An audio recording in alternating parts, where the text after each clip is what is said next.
ಭಾರತೀಯ ನೌಕಾಪಡೆ ನೇಮಕಾತಿ ಹುದ್ದೆ ಹೆಸರು ಅಗ್ನಿವೀರ್ ಹುದ್ದೆಗಳು. ಅವಿವಾಹಿತ ಪುರುಷ ಮತ್ತು ಮಹಿಳೆ. ವಿದ್ಯಾರ್ಹತೆ ಅಗ್ನಿವೀರ್ ಎಂಆರ್ 10ನೇ ತರಗತಿ ಪಾಸಾಗಿರಬೇಕು. ದೇಹದಾಢ್ಯತೆ ಪುರುಷ ಮತ್ತು ಮಹಿಳೆಯರಿಗೆ ಕನಿಷ್ಠ ಎತ್ತರದ ಮಾನದಂಡಗಳು 157 ಸೆಂಟಿಮೀಟರ್.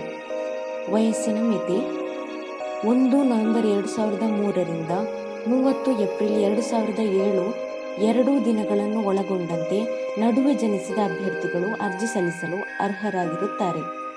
ಅರ್ಜಿ ಶುಲ್ಕ ಪರೀಕ್ಷಾ ಶುಲ್ಕ ರೂಪಾಯಿ 550 ಪ್ಲಸ್ ಜಿಎಸ್ಟಿ.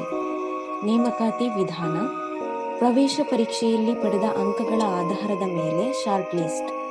ಸ್ಪರ್ಧಾತ್ಮಕ ಪರೀಕ್ಷೆ, ಸಹಿಷ್ಣುತೆ ಮತ್ತು ದೇಹದಾಢ್ಯತೆ ಪರೀಕ್ಷೆ. ಅರ್ಜಿ ಸಲ್ಲಿಸಲು ಪ್ರಾರಂಭ ದಿನಾಂಕ 13 ಮೇ 2024. ಅರ್ಜಿ ಸಲ್ಲಿಸಲು ಕೊನೆಯ ದಿನಾಂಕ 27 ಮೇ 2024. ಅರ್ಜಿ ಸಲ್ಲಿಸುವ ವಿಧಾನ ಆನ್ಲೈನ್ ಮೂಲಕ ಅರ್ಜಿ ಸಲ್ಲಿಸಬೇಕು. ಅರ್ಜಿ ಸಲ್ಲಿಸುವ ಲಿಂಕನ್ನು ಕೆಳಗೆ ಡಿಸ್ಕ್ರಿಪ್ಷನ್ ಬಾಕ್ಸ್ನಲ್ಲಿ ಹಾಕಲಾಗಿದೆ. ಹೆಚ್ಚಿನ ಉದ್ಯೋಗ ಮಾಹಿತಿಗಾಗಿ ಈ ಚಾನೆಲ್ ಅನ್ನು ಸಬ್ಸ್ಕ್ರೈಬ್ ಮಾಡಿ.